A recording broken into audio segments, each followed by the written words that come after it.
Hi and welcome to this video. Today I'm taking a quick look at how to remove the body of this Heljan O-gauge Hunslet Class 5 locomotive.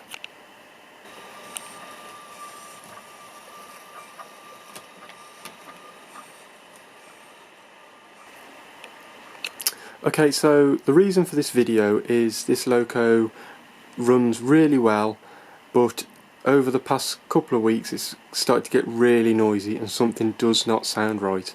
I've turned the loco over and I've oiled the axles and the wheels, but that's not solved it, and it does sound like it's coming from inside the loco, so from the motor. So I want to oil up the spur gear that comes off the motor. So I thought this would be a good opportunity to show you all how to remove the body on an O-gauge locomotive, because it is slightly different to double O. You'd think that because this is an O-gauge locomotive they'd use bigger screws. Well, they don't. So I hope you've got your tiny screwdrivers at the ready, because you'll be needing it.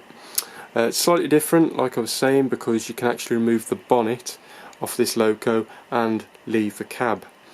It's slightly tricky. Well, it's not hard to get it off, it's more tricky trying to get it back on, but I do go over how to get it on roughly at the end. So stay tuned, and I hope you enjoy.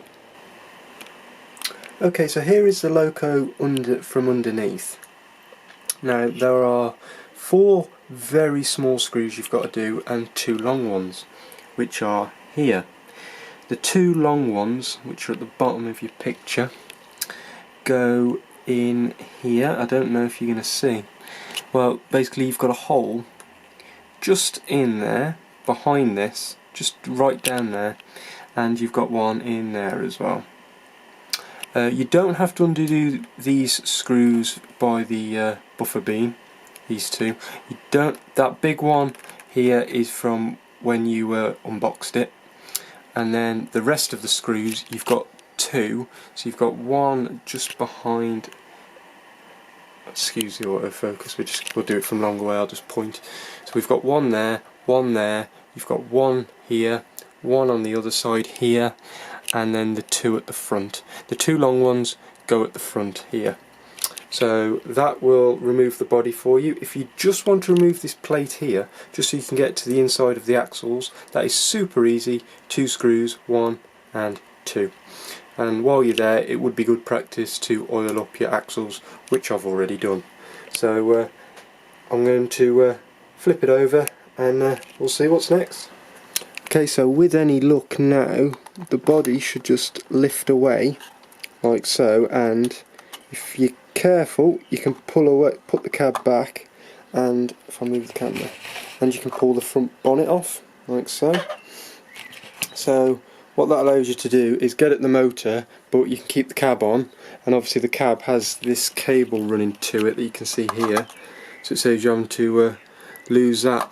Now something that I did notice, because I've took this off before, is if you look at the back of the bonnet, right down at the bottom, if that focuses, you can see it on the furthest one away. If you look where I'm pointing, you've got the little lug. Yeah, you'll see them there sticking out. That's the little lug, and they actually, if we can get this autofocus to work, come on, you've got a couple of runners on the cab, so if I pull that away you can actually see that, just this line here, just behind, there you go. It's really hard to film this. There you go, you can see it. So when you put the bonnet back on, you actually have to line the lug up with this runner here, or else it won't sit properly, then you can't get the cab back on. So that's just something to be aware of. But while we are here, here's the motor. I'll just put the cab back quickly. So here's the motor.